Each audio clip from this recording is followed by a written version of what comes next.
আসসালামাইকুম দর্শক, আমার বাগানের পেঁপে বাগানে আসলাম। দেখি তো পেঁপে পাকছে কিনা। এই যে দেখা যায় গাছটাতে অনেকগুলা পেঁপে আছে।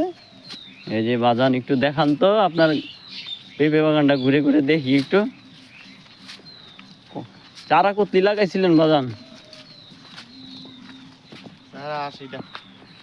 80টা চারা লাগাইছিল পেঁপে চারা। এখন কি 180টা টিকছে নাকি কিছুটা মরছিল? এই যে দেখেন পেঁপে, এই যে দেখেন এটা কি পেঁপে? এই পেঁপেটা গাছটা কালার দেখা যায় আরেক রকম। যা সঠিক বলতে পারি না, মনে হয় থাই পেঁপে হতে পারে। এই পেঁপেটা ভিতর দিকে সম্ভবত একবারে করা একটা লাল কালার আছে না, একদম রক্তের মতো লাল হবে। এই যে দেখেন, কেউ যদি চিনে দেখেন পেঁপেটা কমেন্টস করে জানাবেন আমাদেরকে। গাছটা দেখেন কেমন, কত সুন্দর গাছটা, দেখতেই কত সুন্দর লাগছে।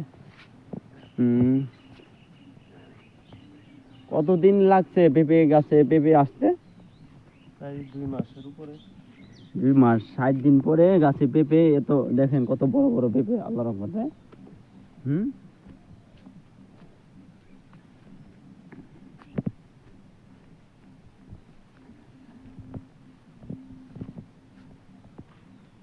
পেঁপে বাগানটি,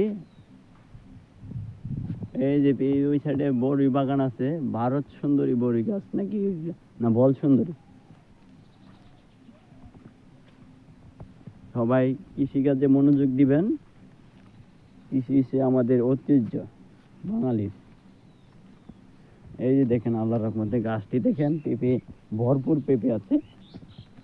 এই গাছটার মতো সবগুলা গাছ হইলে অনেক অনেক লাভবান হতো।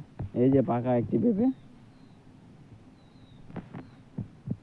পেঁপেটা পাইকে গেছে অল্প বয়সে। কম বয়সে পাইকে যায় না, এরকম কম বয়সে পাইকে গেছে, তবে আরো সময় নিত, সময় নেয় নাই। সবাইকে ধন্যবাদ। আমার ভিডিও এখানেই সমাপ্তি। কমেন্টস করে জানাবেন কেমন হয়েছে, একটি শেয়ার করবেন।